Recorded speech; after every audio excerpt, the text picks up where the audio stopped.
Hi అండి, నమస్తే. Welcome back to VV kitchens. నేను మీ వర్ధిని విజయ్. ఈరోజు మన కిచెన్లో రాయలసీమ ఫేమస్ రెసిపీ అయిన రాగి సంగటిని ఈజీగా ఎలా ప్రిపేర్ చేయాలి వీడియోలో చూపించబోతున్నానండి.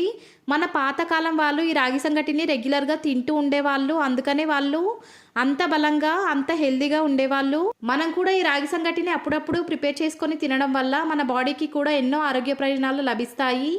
నేను ఈ రాగి సంగటిని ప్రిపేర్ చేయడంలో రైస్ని ఎక్కడా కూడా వాడడం లేదండి. అందువల్ల షుగర్ పేషెంట్స్ ఇంకా వెయిట్ లాస్ కోసం ట్రై చేసే వాళ్ళు కూడా ఎలాంటి అనుమానం లేకుండా ఈ రాగి సంగటిని తినేయొచ్చు. ఫస్ట్ టైం ఈ రాగి సంగటిని ప్రిపేర్ చేసే వాళ్ళు కూడా పర్ఫెక్ట్గా ప్రిపేర్ చేయడం కోసం మెజర్మెంట్స్ ఇంకా చిన్న చిన్న టిప్స్ చెప్తానండి. అస్సలు ఈ వీడియోని స్కిప్ చేయకుండా కంప్లీట్గా చూడడానికి ట్రై చేయండి. ముందుగా ఒక అడుగు మందంగా ఉన్నటువంటి గిన్నెని స్టవ్ వెలిగించి స్టవ్ పైన పెట్టి దాంట్లోకి 2 కప్పుల దాకా మంచినీళ్ళని వేసుకోవాలి.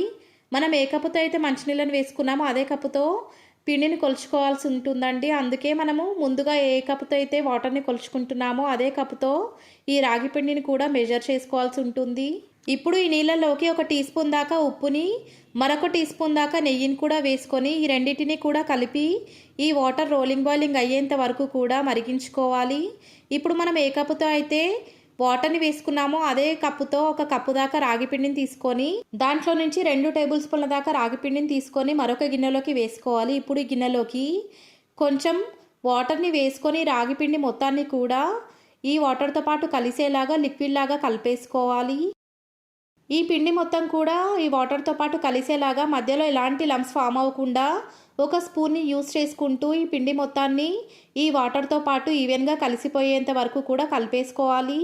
మనం మరిగించుకుంటున్నటువంటి వాటర్ మొత్తం కూడా బాయిలింగ్ అవుతున్నటువంటి టైంలో ఇప్పటి వరకు మనం డిజాల్వ్ చేసుకున్నటువంటి ఈ పిండి వాటర్ మొత్తాన్ని కూడా మరొకసారి అడుగు నుంచి స్పూన్తో బాగా కలిపేసుకొని మంటను లో ఫ్లేమ్లోకి అడ్జస్ట్ చేసుకొని మరిగించుకున్నటువంటి వాటర్లోకి మనం కలుపుకున్నటువంటి రాగి పిండి వాటర్ మొత్తాన్ని కూడా వేసేసుకొని ఎలాంటి లంప్స్ ఫామ్ అవ్వకుండా కలిపేసుకున్న తర్వాత మంటను లో టు మీడియం ఫ్లేమ్లోకి అడ్జస్ట్ చేసుకొని మరొక 5 మినిట్స్ పాటు ఈ వాటర్ మొత్తాన్ని కూడా జావలాగా అయ్యేంత వరకు ఈ వాటర్ని మరిగించుకోవాలి. రాగి పిండి మొత్తం కూడా వాటర్తో పాటు కలిసిపోయి రాగి జావలాగా మారుతుంది.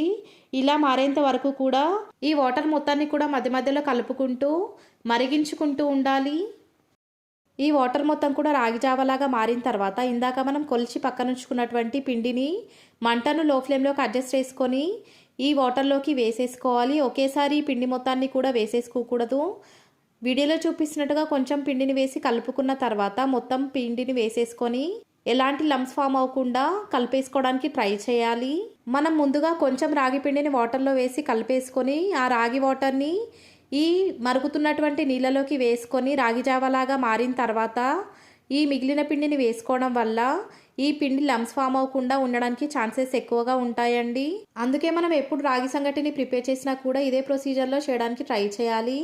పిండి మొత్తం కూడా వాటర్తో పాటు కలిసిపోయి వీడియోలో చూపించిన కన్సిస్టెన్సీలోకి వచ్చిన తర్వాత ఈ రాగి సంగటిలోకి మరొక టీ స్పూన్ దాకా నెయ్యిని వేసుకొని మనం వేసుకున్నటువంటి నెయ్యి మొత్తం కూడా ఈ సంగటితో పాటు కలిసేలాగా అడుగు నుంచి కలిపేసుకున్న తర్వాత మరొక 2 నుంచి 3 నిమిషాల పాటు మంటను లో ఫ్లేమ్లోకి అడ్జస్ట్ చేసుకొని మధ్య మధ్యలో కలుపుకుంటూ ఈ రాగి సంగటి మొత్తాన్ని కూడా ఉడికించుకోవాలి.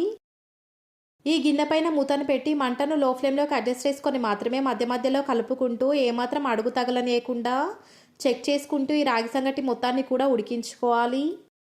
3 నిమిషాల తర్వాత కనుక చెక్ చేసినట్లయితే వీడియోలో చూపించినట్టుగా ఈ రాగి సంగటి మొత్తం కూడా మారుతుంది. ఇప్పుడు స్టవ్ ఆఫ్ చేసేసుకొని వేడిగా ఉన్నప్పుడు ఈ రాగి సంగటిని బాల్స్ లాగా ప్రిపేర్ చేయడం కోసం ప్రాసెస్ని స్టార్ట్ చేసుకోవాలండి. ముందుగా ఒక గిన్నెలోకి కాస్త నెయ్యిని అప్లై చేసుకొని దాంట్లోకి ఇప్పటి వరకు మనం ప్రిపేర్ చేసుకున్నటువంటి రాగి సంగటిని కొంచెం స్పూన్తో వేసేసుకొని వీడియోలో చూపిస్తున్నట్టుగా ఈ రాగి ముద్దని రౌండ్గా ప్రిపేర్ చేసుకోవడం కోసం ఆ బౌల్లో అటు ఇటు కదుపుకుంటూ ఉండాలి.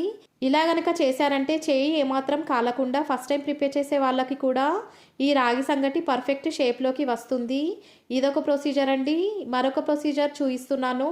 చేతికి కాస్త వాటర్ని అప్లై చేసుకొని ఈ రాగి సంగటి కాస్త చల్లారిన తర్వాత కొంచెం కొంచెం రాగి సంగటిని తీసుకొని ఇలా బాల్ లాగా ప్రిపేర్ చేసుకోవడం కోసం ట్రై చేయాలి. ఇలా కూడా ఈ రాగి సంగటిని పర్ఫెక్ట్ షేప్లోకి ప్రిపేర్ చేసుకోవచ్చు. మీకు కనుక ఈ ప్రొసీజర్ కాస్త కష్టంగా అనిపిస్తే ఫస్ట్ టైం చూపించిన ప్రొసీజర్లోనే ఈ రాగి సంగటి ముద్దని ఈజీగా ప్రిపేర్ చేసేసుకోవచ్చు.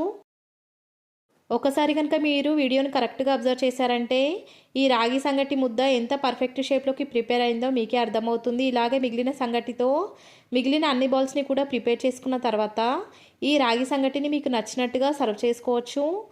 మీకు నచ్చిన వెజ్ లేదా నాన్ వెజ్ ఏ కర్రీతో అయినా కూడా ఈ రాగి సంగటిని తినవచ్చు.